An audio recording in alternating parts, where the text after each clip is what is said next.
Hello and welcome to Jessica and Claudia Film in the Car because we have a toddler and no childcare. We'll wait till he naps and then we'll film. But inevitably, like today, he's got to sleep in the car. Often happens if we go out and about. But anyway, So here we are. So here we are filming in the car. So hopefully, it's fine. Hopefully the audio is okay, and it is what it is. It's fine. It's fine. It's good. It's on the fly. Yeah. Hi, for those of you who are new. I'm Jessica. I'm Claudia. We are married. We have this year been married for 7 years. 7 years. 7.5 years. It will be 8 years in September. And interestingly, pretty much the same time that we got married is the same time, or just after actually, was the inception of Jessica's YouTube channel. That's true. I was wondering where you were going with that. Yeah. If you don't know, I have a condition called EDS, Ehlers-Danlos syndrome, and this month, May, is Ehlers-Danlos syndrome awareness month. So we thought that we would answer some questions that are related to being in a marriage, in a partnership where one of us is disabled and the other one is not. These questions were asked on our joint Instagram account at Jessie and Claude. You can go follow us. The link is in the description down below. We do each have our own Instagram accounts as well, but you can also go follow. Claudia does lots of nice photography. Yeah, I'm trying to improve my photography, and I'm self-taught. Then, which I have monthly existential crises about. And it please causes follow. me to have one, clearly. That's the pains of living and working and loving together. Like, we do everything together. We do everything together. It's very on-trend lesbian. How do you mentally deal with the days where the pain feels relentless? I find it so hard. So the past week for me has been a bit of a struggle. I've been dealing with just the most horrific pain because my neck and the muscles across my scalp have gone into some kind of spasmy cramp for 6 days for no reason. She did treat herself to I basically encouraged Jessica to get fortnightly massages, really deep massages, and he said that helps, but even this time he said it didn't help as much as it normally does. And I try and crack her back every day. It's probably not advisable, but I just basically give her a massive bear hug, and it until her back's and the more pops the better. For me, it's always been about looking forwards. So I did have points in my life where, right now, look at me, I'm dressed, I'm sitting up, I'm able to talk. We just went out for lunch. I'm clearly not in a terrible pain. It's pretty bad on the pain scale, but it's a livable pain. It's a pain with which I can do things, but the level of pain at which I am able to function in day to day is really quite extreme. We talk sometimes about what if we just switched bodies, and it was just suddenly Claudia's just in my body, and she'd be like, oh my god. I'd just be like, How are I'm you not just going out of talking bed. to I'm me not doing anything. Casually a minute ago. And I'm like, yeah, well. And it does just adjust. But there have been points in my life where it was much worse and I wasn't able to function and able to do anything. And even then, the stuff that got me through was forwards thinking and finding joy in the little stuff. So whether that be, there's going to be something good happening next week, or the completely imaginary, make it up, create a perfect, wonderful, amazing future for yourself. And I don't see any harm in that. Yeah, that's all the trend. It is manifesting. Manifest it. Vision not? it. And you get to manifest yourself as being not ill or not disabled, but you can manifest all the other stuff in your life as being fabulous. Yeah. I manifested a beautiful wife for myself. It's literally always slash me in the face, but yeah. My depth perception is not very good. You manifested. I manifested having your own home, starting you're a having wonderful family. I manifested. It's just about being like, I'm one day going to have this stuff. It's going to happen. Finding whatever it is that keeps you going, because you are necessary and you are needed. Today's video is sponsored by Surfshark, because children are expensive. So thank you to Surfshark. If you somehow don't know what Surfshark is, it is a VPN, or virtual private network. Yeah, that is what that stands for, right? Basically, here's your data, your information, if you will. You're sending it along the Wi-Fi, shooting it out into the world, the universe, attempting to get a signal. But, my goodness, wow, what a big, wide, broad world it is out there. Anyone could just swoop in and grab your little data nobules, bitlets. However, not with a wonderful VPN. They just bounce off your special tunnel. And the best part is, your little tunnel can be set to be somewhere else in the world. So you can access a site that isn't actually normally available to you in your country, because Surfshark has many servers. You're covered. You have access to sites, services and content that you can't usually see, shielding your identity and making using the internet safe and secure without risking your online activity being monitored or your identity being compromised. Feeling safe online is especially reassuring when you have children who like to tap on the keyboard and work like mama. You can use it across an unlimited number of devices as a whole family. Get an exclusive Surfshark deal today. Just click the link in the description of this video and use code Jessica. That's my name. Go, go, go. Click that link now. You know, after the rest of this Q&A.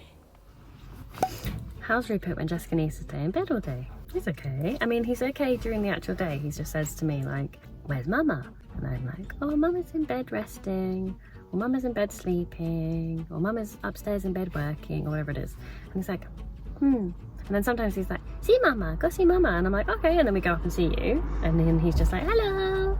And then sometimes he'll be like, get up. And you're like, no, I can't get up today. And he's like, okay. And then I say, we're going to go downstairs and play. And he's like, okay, bye-bye, mama. So he's quite accepting of it. Or even if he doesn't go upstairs, he's just like, okay. By the end of the day, like if you don't get out of bed at all, he's a bit annoyed with you, isn't he? Yeah. Like he wants you to get out of bed at some point. Like, which you do. Jessica does then. If she's been in bed all day, it's usually you're like, I don't know whether you are like good enough or whether it's just that like you feel like you need to. But by dinner time, you often try and make it down for a little bit. Yeah, even if I'm really not doing great, but I do get out of bed, I just, for my own mind, cannot be in bed for that length of... And you miss us because you can hear us playing downstairs and... I just miss you guys. Yeah. Yeah, and then I tend to like slug myself downstairs. Yeah, he definitely understands it at the time and he's very patient and good with it. But I would probably say that we do notice when he's become upset or frustrated by it, because like when Jessica then almost is like back from being in bed for a day or two, Yeah. he then is like either rejects you in the sense that he's like, no, I want mummy. So for him it's quite out of character. He'll just be like, not mama, and then be like, push you away kind of thing. Yeah, so if I come up to see what he's working on, he'd be like, no. Yeah, not mama. or if like you wake, if you wake up feeling like, actually I've woken up feeling okay today, I'm gonna go down to his bedroom like when he wakes I'll be up. the one to knock on his bedroom door. And then you go in like really excited to see him, hoping that he's going to be like, yay mama, it's you. But he's like, no mama, I want mummy. He was really upset, isn't it? Yeah, and he won't sign to me and then be annoyed that I don't understand him. Yeah, so I guess there's a level of acceptance at the time, but then on some level he can't quite process it and he feels a bit rejected. Which is understandable, like he's not even two. Yeah. But generally he is very understanding, like he is starting to really twig that people have different levels of ability, or he always has. I mean, it's quite useful to like have Walter as well, because like Walter's really old now, he's got really bad arthritis, he's really slow, and he has bladder problems as well. So like we have to put like puppy pads out for him where he goes for a wee, and also like when we go for a walk, he doesn't always come with this. So he kind of really, and we've tried to explain that a lot to Rupert, you know, like, oh, that's that person over there is an old man, like, you know, he needs a bit, that's why he's being a bit slow, we have to be patient with him. Rupert would be like Walter's an old man. And it's like, yeah, like Walter. Yeah. Or he's like, dogs wee outside except for Walter can't hold it. I'm like, yeah, he can't hold it, you know, like, so there's some level of understanding that like people have different abilities and have to be patient with other people or other. Yeah, for sure. How do you deal with deadlines and chronic fatigue? I just push through. Yeah, Jessica either, well no, we do have, okay, so like my job and Paige's job, our assistant, is to try and like help Jessica meet deadlines, but also if we recognise that is just not possible, we may step in before Jessica does to say, look, actually, let's push this deadline back for your own health. Because Jessica's not so good at recognising that she needs to do that, because she's like she just said, we're gonna push through. But like, there's always gonna be another deadline to meet. It's not like you push through, meet it, and then you get a week off to relax. It's like, there's another deadline 2 days later. there is some flexibility in terms of like we're freelance in a sense. So, well, we are freelance, aren't we, really? We are freelance, full-time content creators. Yeah. And we have, you know, one long-form video a week and then multiple short-form videos and brand things as well. And I do live talks, which in a way have to take some kind of precedence if there's a deadline, because it's happening. Like, it's right now, you've got to do it.